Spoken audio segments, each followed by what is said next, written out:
Belinda and HarperAudio Australia present this unabridged recording of A Snowy River Summer, written by Stella Quinn and read by Fiona Macleod.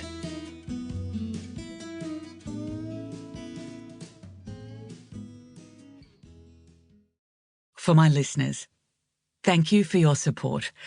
My books would be very lonely without you in their lives.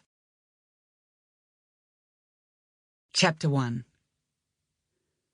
Damon John's life imploded in a red brick archway of a building that had once housed convicts. He might have recalled more specifics about the building's history if he could think, but thinking wasn't happening. Nor, and this was the problematic thing, was breathing. The voice in his head that had been plaguing him these last few months started up. Always an expert witness, always an emotionless tone, no matter how horrendous the topic, and always a grim outcome.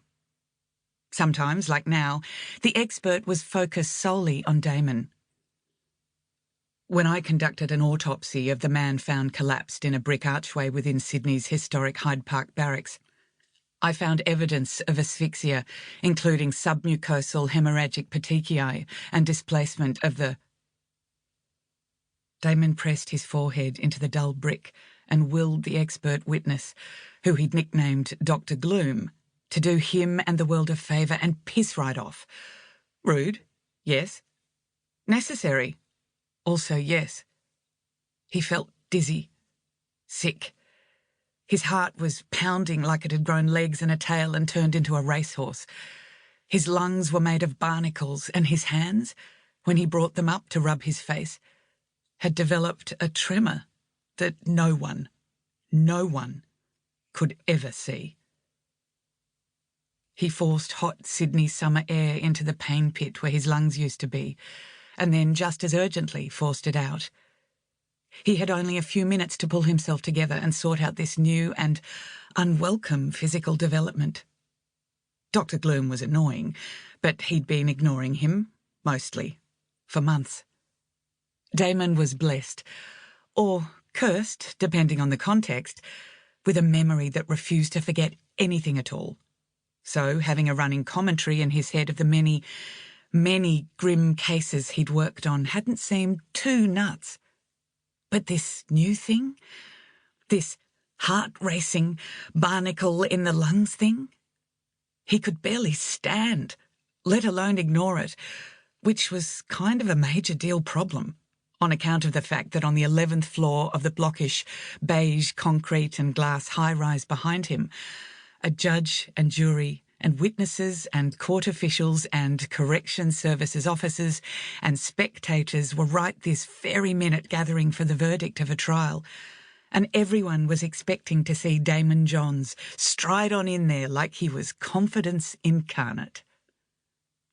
Because, of course, that's what he'd been for some years now, a barrister to be reckoned with, a force, a powerhouse, a legend at the bar even, if he read some of the tripe dished up by the court reporters in the Daily News, which he did, avidly.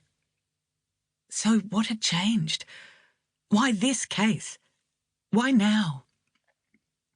He didn't want to think of the accused's testimony and the Crown's cross-examination. But there they were, in his head, memorised perfectly. You were jealous, in fact. No. Your mother, in your own words, abandoned you. So you bought a weapon. No, you drove to her home. It wasn't her home, it was her boyfriend's place, and you bludgeoned her with... Objection! Damon lifted his head from the bricks of the archway and then wished he hadn't. He was clammy, and he did not feel well at all. And how on earth was he going to get himself back to court in this state? The scratch of a match made its way through the rushing in his ears, and the stink of nicotine fouled up what little oxygen he was getting. Sample complete. Ready to continue?